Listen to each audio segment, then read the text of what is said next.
Hello, today I'm going to be comparing the difference between the Tab 400 and the Tab 320. I think this is a common decision that people have to make between the two trailers because they are fairly similar.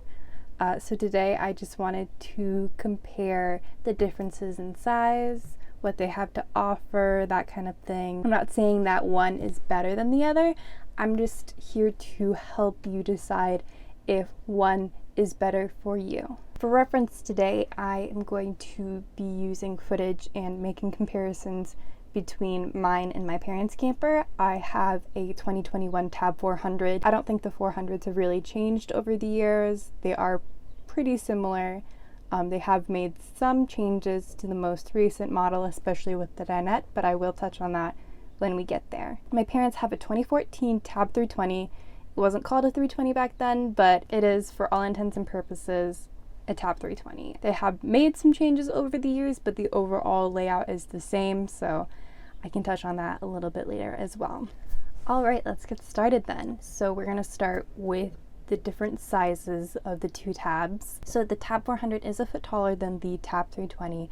It is 8 foot 8 inches and the Tab 320 is 7 foot 8 inches. The length of the 400 is 18 feet 3 inches and the length of the 320 is 15 feet 3 inches, so a 3-foot difference. And then there is an 800-pound difference in dry weight. So the Tab 400 is 2,840 pounds. The Tab 320 is 1,946 pounds, and the Tab 320 CS is 2,075 pounds. These are based on the 2022 model, so there will be some variation based on the package you get, the year that you have, that kind of thing. In the grand scheme of things, the 400 really isn't that much bigger than the 320, but since they're so small, those couple of extra feet really do make a lot of difference in size and layout of each trailer.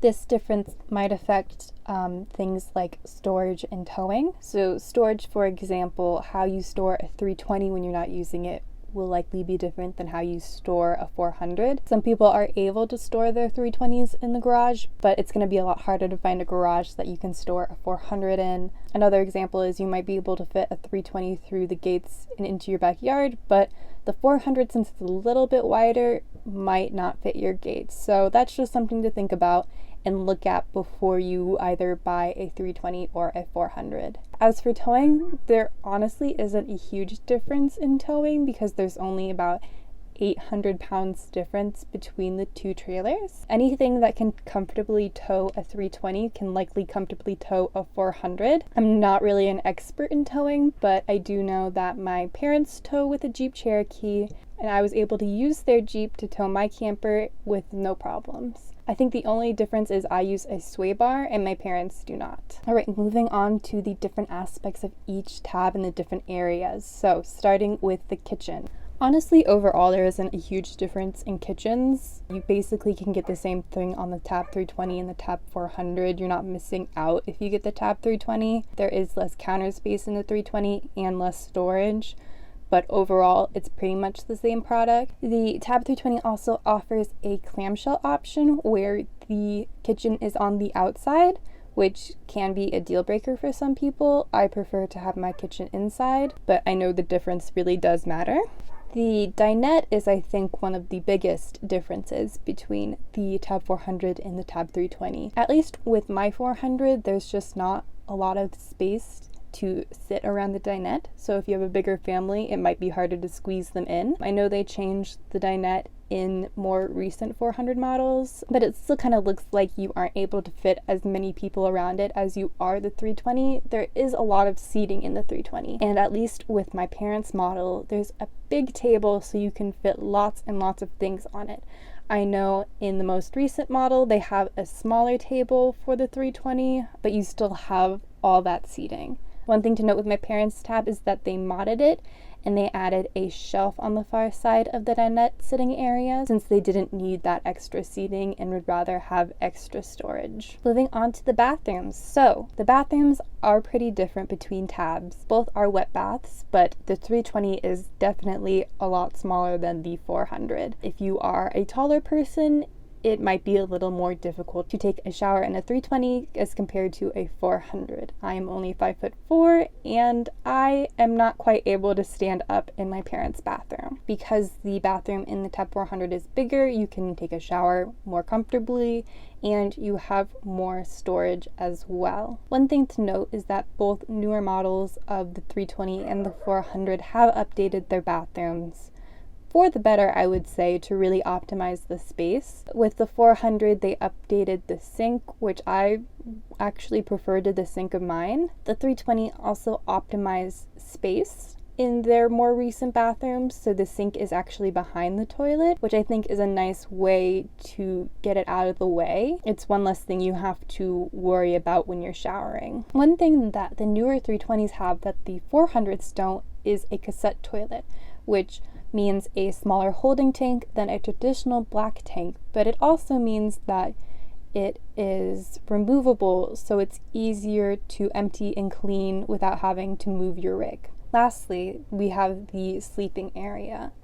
Interestingly, the Tab 320 actually has a larger sleeping area than the Tab 400. The downside is that you have to put down the dinette to make the sleeping area. Newer 320s also have the option to make it into a twin bed instead of a full-size bed, although I know people in the past have modded for twin beds rather than the full bed. The 400 has a completely separate bed from the dinette, which was a deal breaker for me. It's nice not having to put up and take down your bed each day. The only downside of the bed in the 400 is that it's a little bit awkward for more than one person. If you are the person closer to the back, you have to climb over the other person to get out. So a little inconvenient, but not something I really have to worry about. And then finally, we're just going to talk a little bit about cost. It's really hard to talk about cost because it really does vary over the years, especially if you're looking at getting new, if you're looking at getting used, that kind of thing,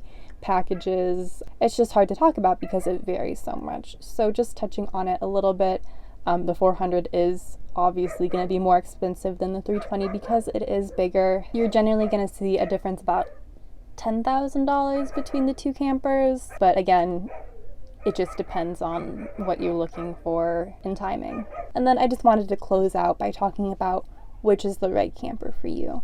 I do not have this answer. It really all comes down to what is important to you. Since I'm full-time, I really needed something with more storage, a separate bed and dinette, and something where I was a little less likely of bumping my head. But if I wasn't full-time, I might have been more likely to get a Tab 320 or even a Tag instead. But that's just me. You and your family are going to have different wants and needs. If you have a dealer nearby that sells new camp, I would definitely recommend just going and touring both of them just to get a feel of what it feels like to be inside the camper, what it feels to sit down at the dinette, what it feels like to have multiple people in the camper, and that might be helpful for you in making your decision. And that's about it. Let me know if you have any questions or if I missed anything.